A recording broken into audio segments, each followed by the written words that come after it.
Meaning of Frances Hodgson Burnett. Frances Hodgson Burnett. Frances Hodgson Burnett.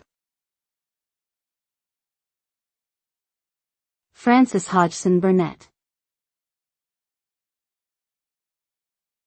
Frances Hodgson Burnett.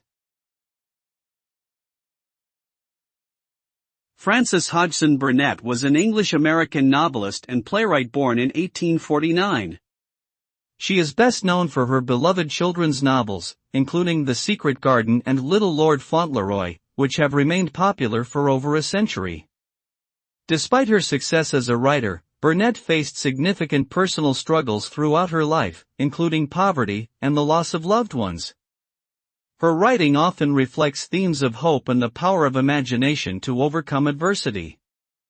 Today, she is remembered as a beloved author and an important figure in the history of children's literature.